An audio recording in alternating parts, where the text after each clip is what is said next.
Repito, boa noite. Boa noite a todos. 17/18, continuando o tema no Filosofando, Transhumanismo.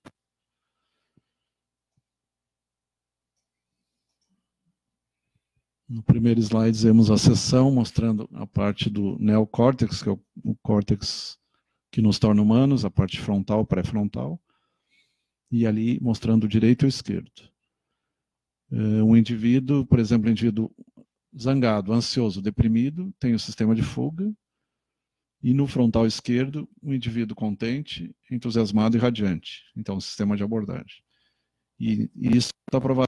Lesões pré-frontal esquerda, a pessoa tende à depressão.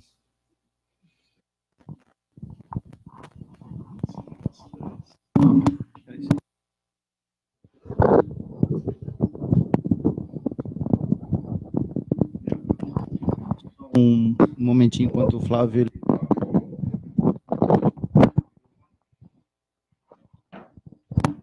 Alô, alô.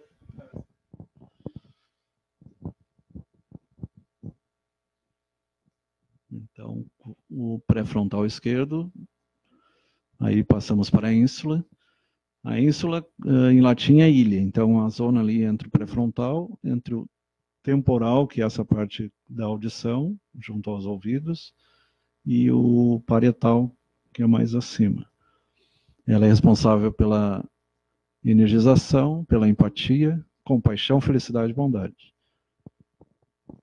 O que o Halley estava falando há pouco tempo atrás, a questão do chocolate, a feniletilmina, a dopamina, a serotonina, então tem a ver com essa circuitaria cerebral. Abraço para Cauã Coelho, Renato Sacaron, Jefferson Vieira, Leila Maria Savares, Ana Paula Madeira, teus parentes tudo. Maria Osaldina, muito abraço, Maria Osaldina. Rodrigo Fernandes, Herbert Cardoso ou Camborra? Cardoso. E o Beto Madeira está ali do lado.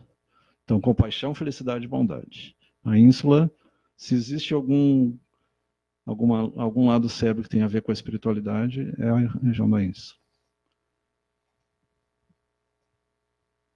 E é perto daquela região que acontecem os fenômenos de experiências extracorpóreas. Tem aquela história do capacete de Deus e aparelhos que levam a ter essas experiências extracorpóreas.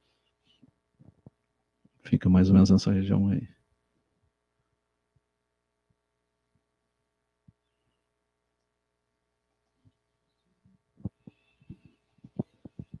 Um sistema límbico é a parte das emoções, o circuito de Papez, lá desde 1950, o cérebro emocional ou mamífero. E o pré-frontal já seria humano. Também chamado cérebro visceral, 1949, 1962, Paul MacLean, 1937, é bem mais antigo, James Papez, anatomista. Na década de 70, emoções são resultantes de múltiplos sistemas do cérebro do corpo. Tálamo, hipotálamo, hipófise, amígdalas, pegando todo aquele sistema lá. Mesocortical. Meso é o intermediário.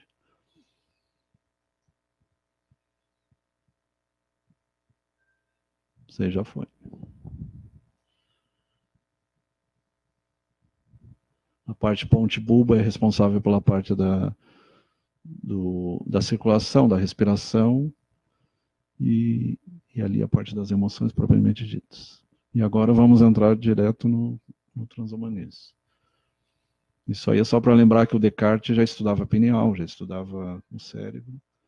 A aurora dos ciborgues. Então, ciborgue é aquele meio humano, meio máquina. E cada vez vai ser mais o quanto de humano e o quanto de máquina. Tata Dandolini, Sugaropaba, Alex Garcia, Fabiano Salvan, Lígio Fretes, Emilaine Ferrari Tibinkowski. É a filha da Tibinkowski, deve ser.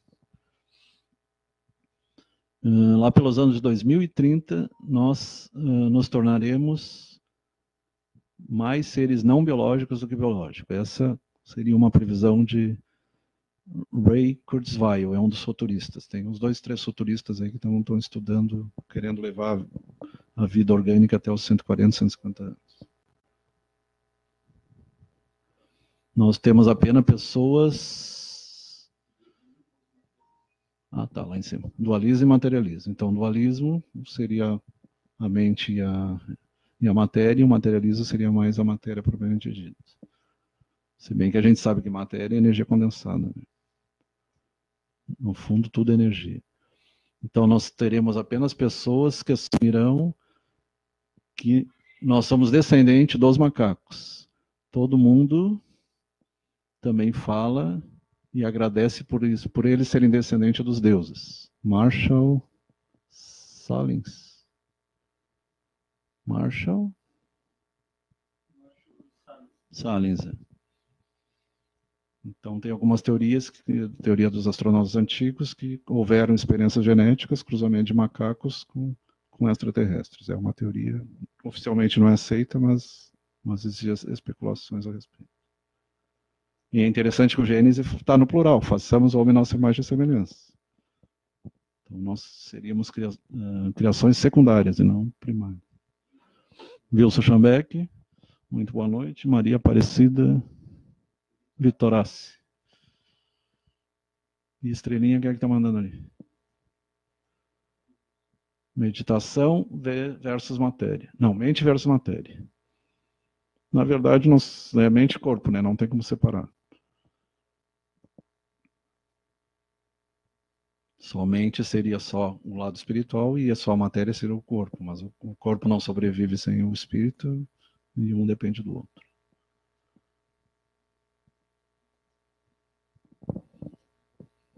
Lembramos da Trindade Universal, Deus, Espírito e Matéria. É a Trindade Universal.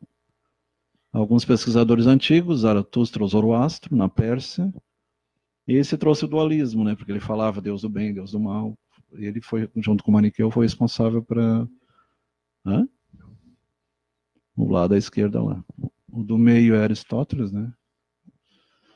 E o outro é o Platão, se não me engano. E ali estão os dois juntos, né? Ali estão os dois juntos.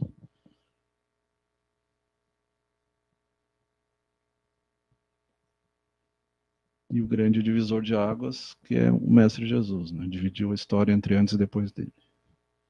O único ser, foi a maior consciência que passou pela face da Terra. Tem uma história interessante até, o Chico Xavier, e que ele queria conhecer um pouco da questão astronômica.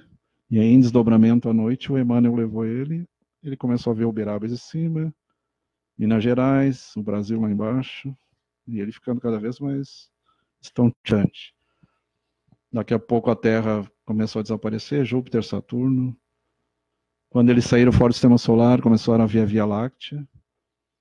Aí o Emmanuel disse para ele, Deus está bem distante disso. E essa região, quem controla tudo é o Cristo, é Jesus. Não só o planeta, mas a galáxia inteira. Então a gente vê quão pequeno a gente é e a gente tem que ter humildade. E ainda bem que tem um cordão de prata para voltar, né? Porque se cortar o cordão de prata, é a morte. E aí o Chico se apavorou e voltou. Quero voltar para minha cama. Cogito ergo sum, penso logo existo. Só que tem seres que não pensam e existem, né? O que tu ia comentar? Esse pensamento de Descartes, ele embora seja utilizado hoje em dia basicamente para se referir ao ser humano, ele realmente estava se referindo, conhecendo ele por ideologia, é provável que ele estava querendo dizer que o ser humano é o único ser que tem alguma relevância, porque o Descartes, ele sempre partiu do princípio de que tudo que surgiu depois só serviu para servir o homem. Então, eles não aceitavam que o animal tinha alma, né? Isso, e o Descartes era um desses. Ele achava que ele acreditava que os animais, eles não tinham uma utilidade para o mundo, além de servir única e exclusivamente o homem. Então, ele não considerava muito os animais. Só que uma visão errada, é claro, né? Depois teve Schopenhauer, que ele veio, ele defendia, né? Ele falava que uma pessoa que ela é capaz de fazer uma crueldade com o animal não pode ser considerada uma pessoa boa. Schopenhauer, ele era o filósofo da solidão, né? O único companheiro que ele tinha era um cachorro, ele gostava muito. E também teve um filósofo que na época ele não sei se foi na época, se foi depois, eu acho. Depois que o Descartes fez as alegações de que os animais eles só serviam só existiam para servir o homem. Posteriormente veio o Voltaire e ele falou que uma pessoa que tem esse tipo de pensamento é uma pessoa idiota. Então ele atacou diretamente Descartes, falou que não tinha como concordar com esse tipo de pensamento. De fato, o Descartes ele teve várias contribuições, inclusive para a da matemática. Nossa área, o plano cartesiano que a gente usa para praticamente tudo, ele surgiu de Descartes. Por isso que o nome, plano cartesiano, de Descartes. Só que ele tem algumas opiniões que eu não concordo, que esse caso eu discordo disso, não acho que a única utilidade do animal é servir o homem. Experiências com os animais vivos, né? Vivisecção cortava com um animal vivo. Sim, justamente. Depois a Sociedade para Todos os Animais começou Inclusive estão sendo feitas pesquisas para ver formas de não usar mais ratos de laboratório. Até um tempo atrás, o que era feito? Pesquisas em olhos, quando eles queriam testar algum remédio para o olho, eles aplicavam... ou modelos matemáticos? Eles aplicavam diretamente no olho do rato. Quando eles queriam, até um tempo atrás, quando eles queriam testar algum remédio, algum veneno para olho. Só que agora não, o que eles fizeram? Agora eu li, parece que agora estão utilizando olho de boi morto. Porque a carcaça do boi, depois que ele é carne, é descartada. Né? Também não concordo em usar o boi como animal de laboratório. Mas como o boi, em geral, ele é utilizado para alimentação, geralmente as carcaças deles, quando eles vão para os abates, elas são E quanto tempo elas são dura descartadas, após a morte? O quê? Quanto tempo Bom, informal, né? Conservando informal. Daí eu não sei te dizer. Informal. Eu sei que dura muito tempo. Eu já vi uma pessoa informal,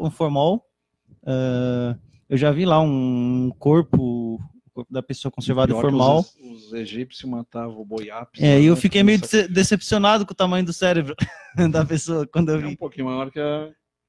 Não é muito grande como aparece nas figuras.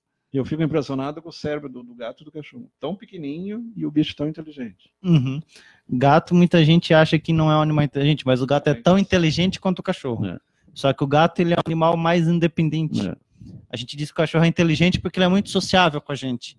O gato não é muito inteligente, ele não responde aos nossos emoções. Ele morre para defender o dono, nesse ponto ele é altruísta.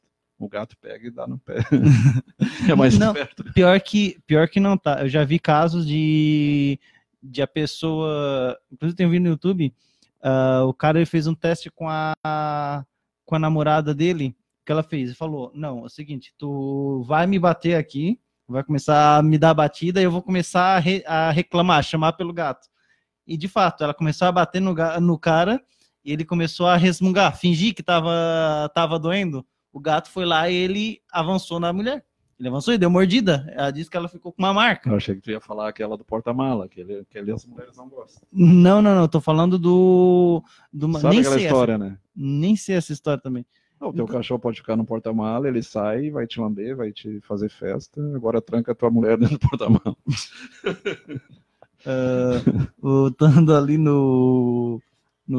na questão do gato, isso quebrou um pouco a ideia de que o gato ele não se importa com o dono, ele se importa. Ele se importa. Então ele tem sentimento. Eu chego 5 horas em casa, 5h10, ele já está esperando na... Sim. Muitas vezes é que as pessoas elas não isso talvez não pareça tão claro da parte do gato como é da parte do cachorro, porque o cachorro já vem todo alegre, feliz, mas como é que o gato faz para recepcionar a pessoa? Ele também tá alegre, tá feliz, só que ele não chega pulando, ele fica te esperando. Pode ver. O cachorro é bem mais poderoso também. E outra, o gato ele fica te esperando, quando tá chegando, ele ouve o teu passo, ele já sabe que é tu, ele fica na porta te esperando. Quando tu chega e o gato tá miando, ele não tá pedindo comida, ele tá cumprimentando a pessoa. Muita gente acha, quer comer já, mas não é. Ele tá cumprimentando a pessoa. Faz parte da forma. Ele quer dizer que ele está feliz em ver a pessoa que chegou. É o olá dele. Bom dia, boa tarde.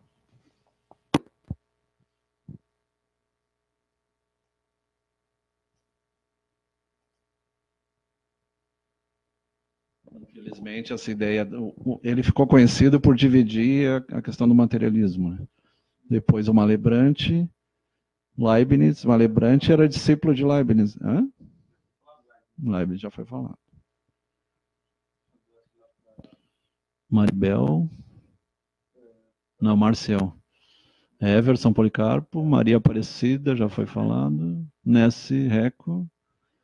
Bruno Bruck. Fátia Bernardo. Realdinho Bortolin. Tem que marcar uma gaita com o Realdinho. Matheus Junks. Não, Júnior. Marcel Lilan Scheffer. Márcia Rich. Renata Gabriel. Eliseu Rosa e Rogério Rito. O Leibniz, ele era careca desde novo, né? E o Malebranche era careca também. Ali mostra os materialistas e os dualistas. Materialista, o segundo é o Karl Marx, do Capital. O primeiro, sabe quem é o primeiro? O de baixo é o Denis Diderot, se não me engano. Esse outro ali também não lembro. E a direita dualista, Descartes, Malebranche, Leibniz, e esse outro de óculos também não sei quem é.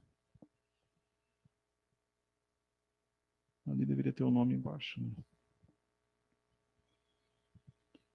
A morte do dualismo. A física quântica acabou com o dualismo. A célebre experiência da dupla fenda, que a luz tanto é onda quanto partícula, depende do observador e do experimentador. Acabou com a dualidade, acabou com o dualismo.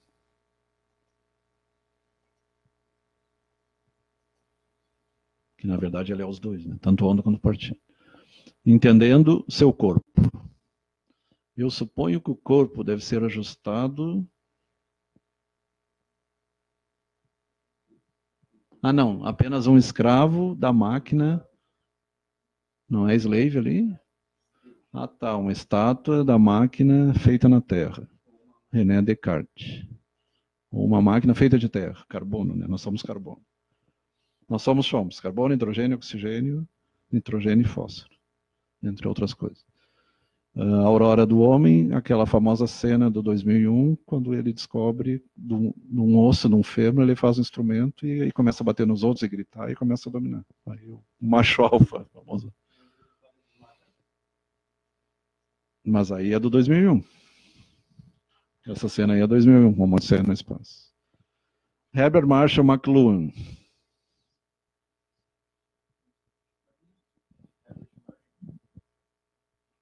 Não, ali é só a foto dele. Não lembro muita coisa dele. É um filósofo. Herbert Marshall McLuhan, Edmonton, 21 de julho de 1911, Toronto, Canadá, 31 de dezembro de 1980. Foi destacado educador, intelectual, filósofo, teórico da comunicação canadense. Conhecido vislumbrar a internet quase 30 anos antes de ser inventado. O Tesla foi quase 100 anos antes. Famoso também por sua máxima de que o meio é mensagem e por ter cunhado o termo aldeia global.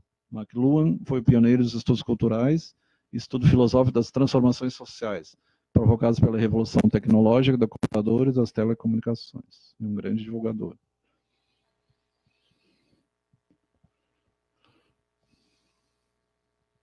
Você já falou. Ali mostra o ciborgue, o homem biônico. Hoje ele está bem velhinho, né? Hã? É o que faz o papel dele? Eu não sei quem é o ator.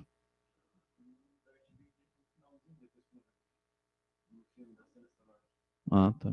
O Homem de 6 milhões de dólares, o Robocop. Tem um estudo que eles estão fazendo, para quem assistiu o Minority Report, de como prevenir crimes, usando a precognição e usando a prevenção. E eu não sei se tu assistiu às aldeias na Inglaterra. Eles jogam dominó, aí os caras têm todo... Não, nem parece que estão presos. E tem direito a visitar a família. Tem que tirar o chapéu o sistema. No Brasil é difícil, até foram algum pessoal para lá, mas é difícil implantar aqui. E alguns políticos têm privilégio e o povo já fala, imagina se vai para privilégio. Mas todo mundo deveria ter os mesmos direitos. Né? E é interessante que um cara era assassino e ele entrevistado, ele disse, se tu é bem tratado, ele começou a mudar. Dificilmente ele não vai matar mais ninguém, mas pelo menos eles começam a mudar. O psicopata, ele engana até a máquina da mentira. Né? Entrou mais alguém ali? Reginaldo, não. Jesse Sullivan é conhecido como o primeiro homem biônico do mundo. Então, tirando a televisão e o cinema, esse é o primeiro homem biônico do mundo. Os 2 protótipos de braço biônico foram desenvolvidos pelo Instituto de Reabilitação Chicago, Illinois. A próxima foto, se não me engano, é os 2 braços biônicos. Ali antes dos implantes. Eu não lembro como ele perdeu os braços. Provavelmente acidente. Né? A maioria desses casos é acidente. E ali os 2 braços que ele tem vários equipamentos que ele usa. Começou lá com o Capitão Gancho, The Hook, depois foram aperfeiçoando. Ali uma mulher já com...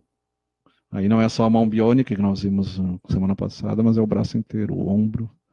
E ali um cara do exército, ali um general. Ali é o conjunto inteiro, braço, mão, antebraço. Um esquema do braço biônico, 2010, 8 anos, são coisas bem recentes. Capaz de segurar uma bola de golfe, né?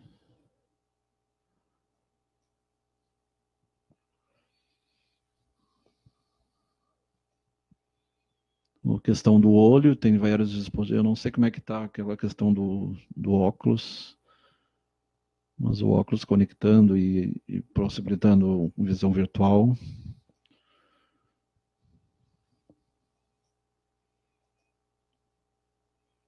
E para cegos, eu sei que o Steve Wonder é um dos que está sendo cobaia para usar a retina. A parte do ouvido também melhor desenvolvido, a parte do implante coclear. Inclusive em Porto Alegre é feito. E ali vários sistemas de óculos conectados com o sistema. Aqueles sistemas computadores e os nervos. Eletrodos e envolve neurocirurgia, envolve a psicotrônica, a psicocibernética. Parece que eles já estão vendo claro e escuro, ainda não, cores ainda não, mas claro e escuro, que nem a maioria dos animais, eles veem claro e escuro. Aquela história do vermelho do boi é mentira, porque ele não enxerga o vermelho. Pode ser verde, qualquer outra cor. Eles enxergam o preto. Parece que só o passarinho, o macaco, já consegue enxergar o colorido. A maioria dos animais é preto e branco. Agora tem aparentemente, os gatos, eles não têm visão em preto e branco. Eles não enxergam determinadas cores porque elas... enxergam no ultravioleta. Isso. Qual é os gatos, eles têm determinadas cores que eles não enxergam por questão de evolução. Porque o que o gato é? O gato é um animal caçador. Então, da natureza do gato, ele se esgueirava por regiões que tinha muito pasto, muito mato, para caçar suas presas. O verde ele enxerga, então. O verde ele não enxerga, justamente por isso.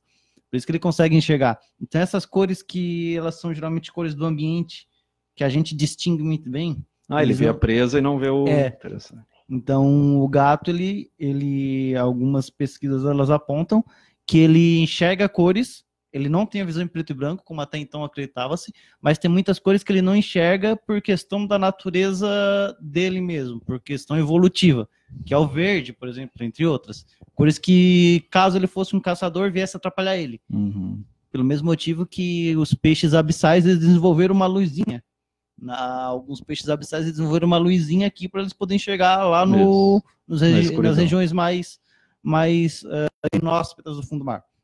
Lembrando que a retina ela tem os cones, são responsáveis pela percepção da cor, que a maioria dos animais não tem, e os bastonetes para ver o claro e o escuro. São 2 tipos de células da retina.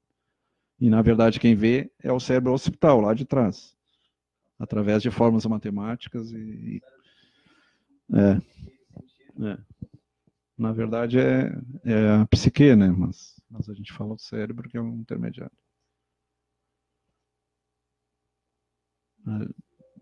Ali é um...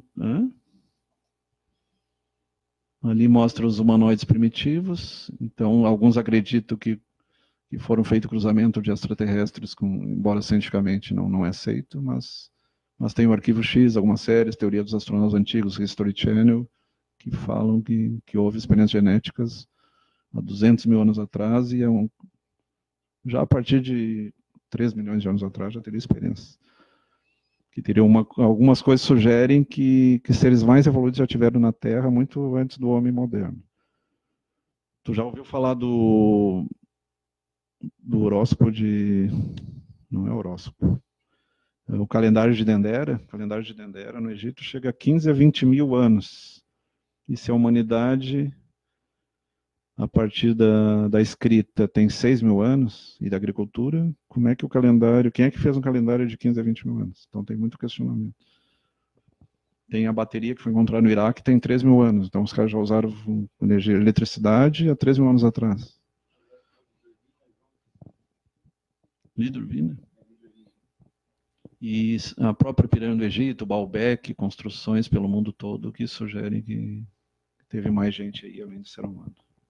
E essa questão daí, o que será o futuro da humanidade, já que o nosso futuro é o passado de civilizações bem mais avançadas que nós.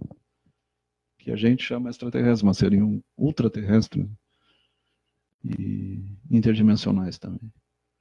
E a gente questiona quem somos nós, né? Ali está em inglês, mas é quem somos nós.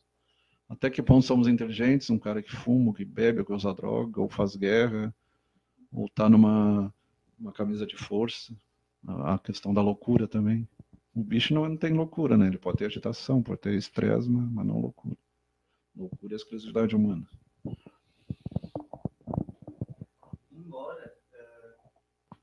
Tem algumas pesquisas que elas apontam que alguns animais, quando eles chegam na idade avançada, eles começam a apresentar casos de demência. Novamente o caso do gato, por exemplo. O gato, quando ele fica um pouco mais velho, ele começa a fazer umas coisas meio estranhas. Às vezes ele morde... É vascular, por arteriosclerose. Às vezes ele morde uma pessoa que ele, em geral, ele não morderia, mas depois ele já está pedindo carinho, porque num momento, sei lá, de algum lapso nele, ele não reconheceu a pessoa. São casos de demência, né? Quando o animal ele chega numa idade mais avançada. O gato e o cachorro, eles estão sobrevivendo 30 anos, 20. Antigamente, dificilmente passavam de 15, 16, já estão sobrevivendo bastante. Ali, interconectando com o cérebro, tem aquele cara que pôs uma antena para... Ele tinha aquele problema de distinguir cores.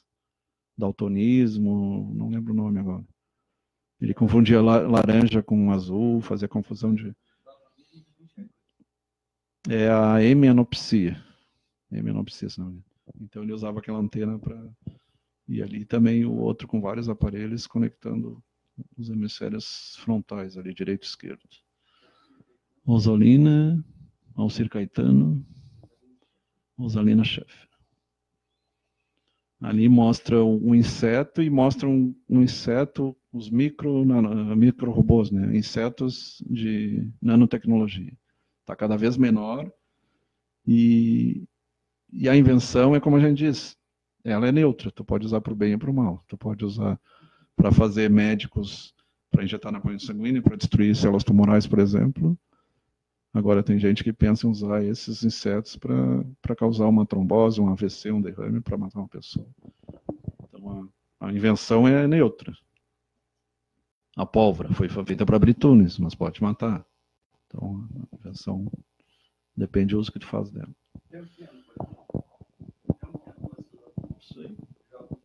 A faca tanto faz comida quanto mata, né?